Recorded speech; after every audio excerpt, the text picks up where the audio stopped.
Andy Martino gives us the latest on Juan Soto, and are the Mets going to be in on Garrett Crochet? The people at SNY break it down, and we'll react live.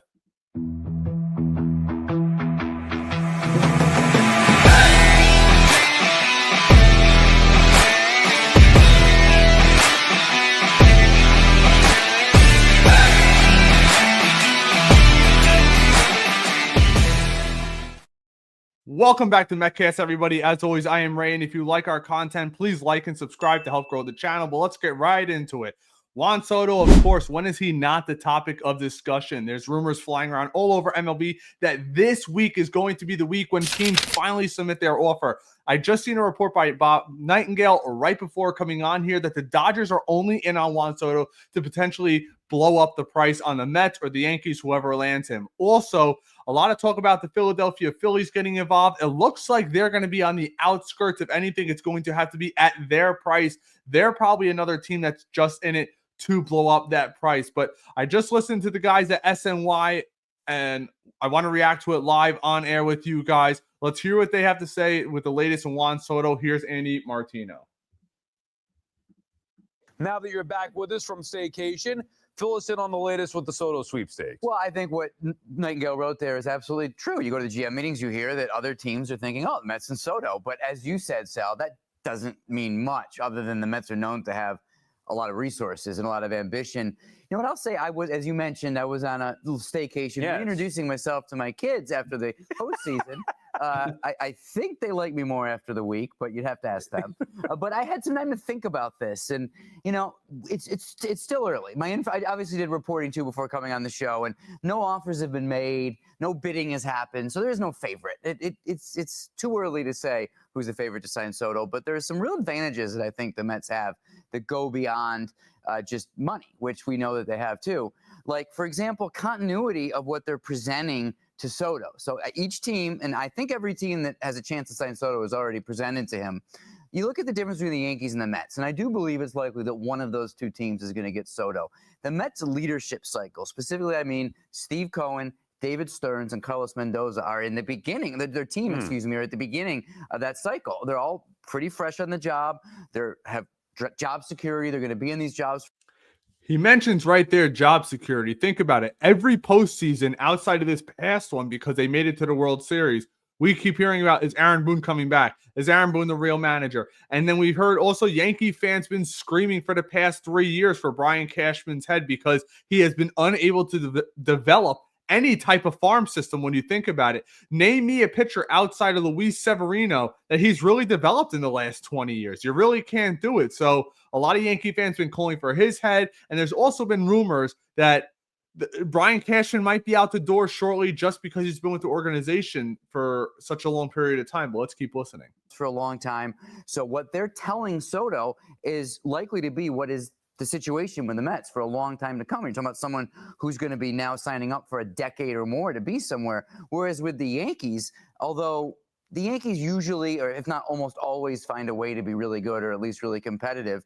Brian Cashman, I've reported this before on the show, and it was in the book that we talked about on the show that I reported.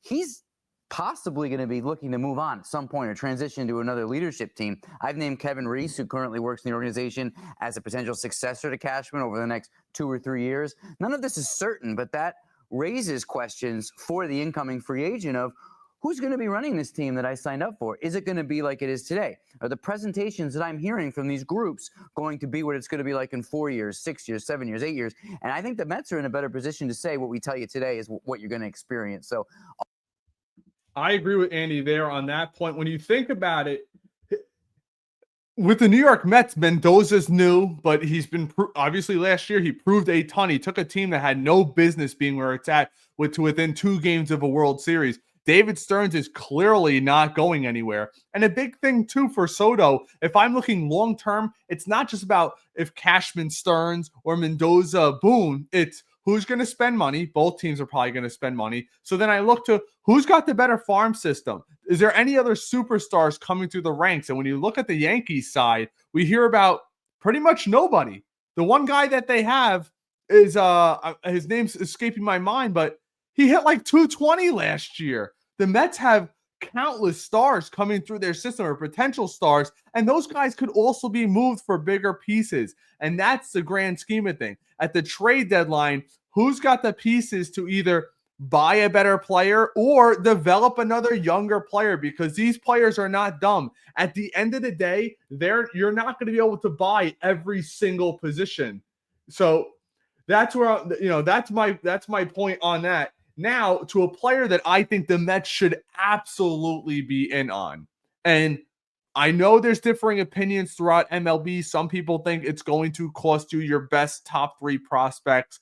From some systems, that might happen. For the Mets, I don't think so, because I think the Mets top 3 with Gilbert, Williams, Sproat, arguably, even Clifford you could throw in there. All 4 of those guys are considered absolute premium stud prospects. So maybe you only have to give 2 of them up, but I want to give a listen to the people at SNY, hear what they have to say in regard to this situation.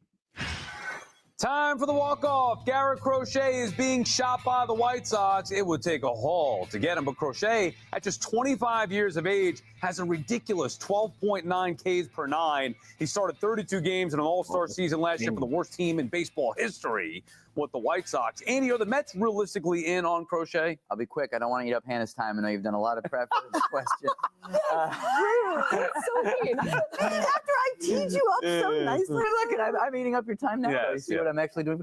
Anyway, are they in on Crochet? I will say this. It's tough to get a David Stearns to say, like, yes, this player is on. And that's one thing I love about the Mets. Steve Cohen and David Stearns do not leak.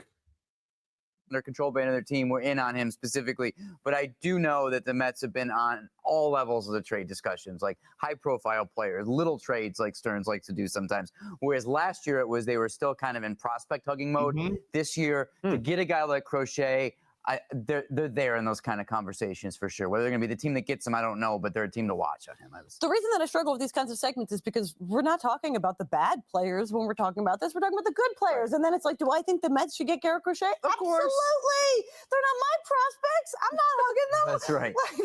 But I do think that we've talked about the Mets looking for value on the pitching front. Oh, they want to spend. They need $700 fake dollars to give to Juan Soto, so they can't give it to a pitcher. Trades are a good way to acquire really good talent, and this is maybe the best pitcher available other than Roque Sasaki, and you don't need to spend any money. And that's BS too. We don't know what Sasaki's going to be. No one can arguably tell me they 100% know what Sasaki's going to be. Go look at the National League Rookie of the Year. That's all I need to say. I was told that Yamamoto by far was the best Japanese player that we've ever seen come over here. He's like Cy Young. He's better than Ohtani. He turned out to be pretty good, but better than those guys? I don't think so. So can we slow it down in the Sasaki talk? I want him just as much as the next Mets fan, but the guy's got to pitch in Major League Baseball before we could just anoint him the best available pitcher. You just need to spend prospects. So I think with the season that they put in this year, and wanting to save money on the pitching front, why not put together a compelling package for Garrett Crochet? I will say that with one caveat, because of course, yes, of course you want Garrett Crochet, but this is not going to be like a Brett Beatty and some little little pieces over here. This is going to be Jet Williams and a bunch of your top of your farm system. Disagree. I think Jet Williams and Brandon Sproat are off limits. I think everybody else would be available.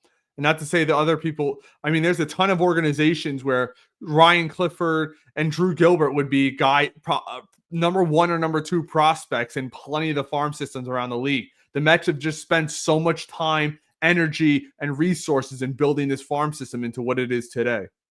So if you're really talking about building a sustainable model that can rebuild over and over and over and over again, as much as I say, hey, never bank on prospects, go ahead, get the guy, David Stearns is going to think about that, and he might pause. Laura, I'm with you on this. I am the furthest thing from a prospect hugger. However, they've taken years to build this up, and now you're going to go blow it up for Crochet? If it's the final piece, yes, I do not believe Garrett Crochet is the final piece.